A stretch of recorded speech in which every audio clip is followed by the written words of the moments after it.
Hey, welcome back to another Black Food Coffee vlog. I feel a little scatterbrained just because it's been a long week. I want to show you guys my note-taking process now at the roaster.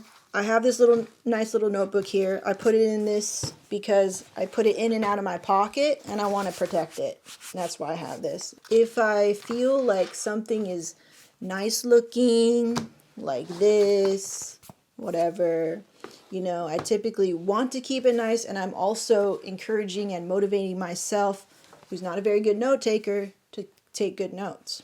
It's like building habits, you know. If I can manipulate my environment to help me build that habit that I need to build, then so be it. Let's do it. Let me break down for you my roaster situation right now. So I've got 1 kg Mill City roaster. Okay, with that 1 kg, I am also hooked up to RoastPath, which is a software that helps me plot roast curves.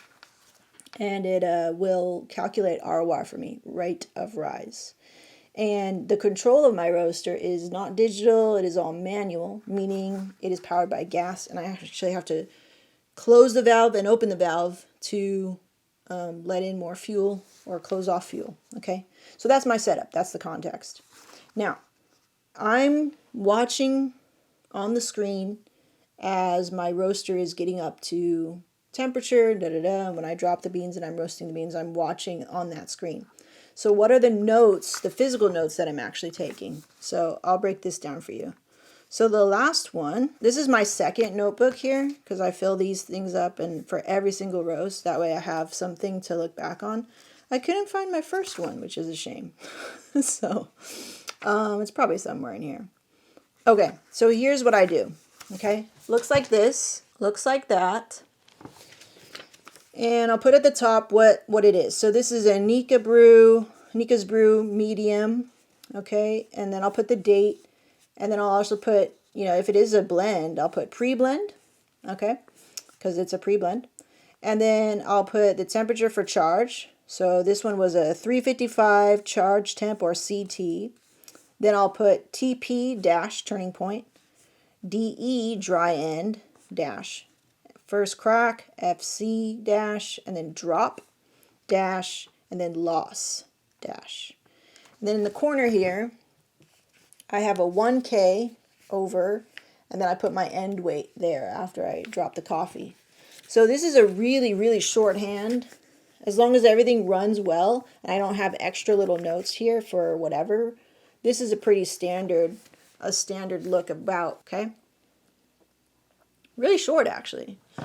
So I remember, if I were to compare it to like taking notes on the hot top, I used to sit in my kitchen and do it, and taking notes of everything, and still roasting with, say, artisan. It looked really similar to this. So as it's roasting, I'm still roasting with all of my senses. This is the shorthand to let me know, just in case anything went right or wrong. Okay, so after turning point, it should hit around 145, 149, under 2 minutes. And then I'll put the temperature. So I put 149, 222. Cool. And then we had dry end, or green to yellow transition. That was at 448, 293. And these are all Fahrenheit, by the way. Okay. First crack, I had it at 9 minutes 27, and that was at 372. And then at drop, it was 11:53, 390. Okay, so I just do that. That looks good to me. So I'm still roasting with all of my senses, but I like to keep this shorthand of notes. After I drop the coffee, and it's cooled down, and then I put it in a bag, and then I weigh that bag. So how I do it is, it'll give me a number. It'll probably be like 916 or something. I'm just pulling that number out. And then I've memorized that the bag itself weighs 52 grams. So I'll minus 52 from that. So we just have the end bean green weight. And then I do my end weight. I do my weight loss formulas. My end weight minus, or divided by my initial weight minus 1 will give me a decimal amount or number or figure. And then I just convert that into a percentage, which with this one we got a 13.4%. Check mark for me, because I'm looking for like a light medium roast for the kitty whiskey, and it's good. So for me, I know how to roast this coffee. I've done it so many times now. And with this, it's really just a box to check for quality control. Now, if I was under, I'd be like, what the heck? Where'd I go wrong with that or whatever? I will make sure to cup it and see if I taste any discernible difference. Or if it's pretty crazy, I'll have to do it again, right? And I know what numbers I need to hit. I'll always cup them if I do feel like I've made a mistake. And if I feel that there's no discernible difference and the numbers still aren't matching up, I'm still okay with that, because at the end of the day, what's in the cup matters, okay?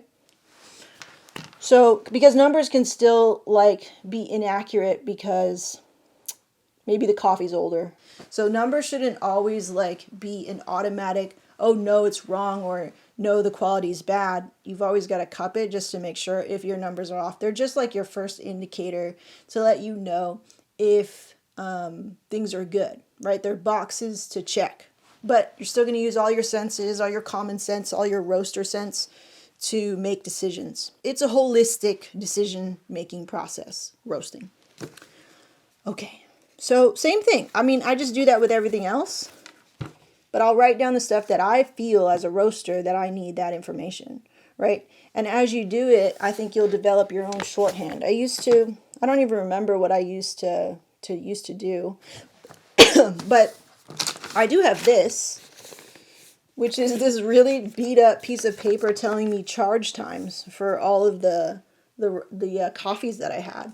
And then if they changed a little bit, which it did happen, that they didn't always stick to, I didn't always use 360, and I didn't always use 375, 380 or whatever, etc.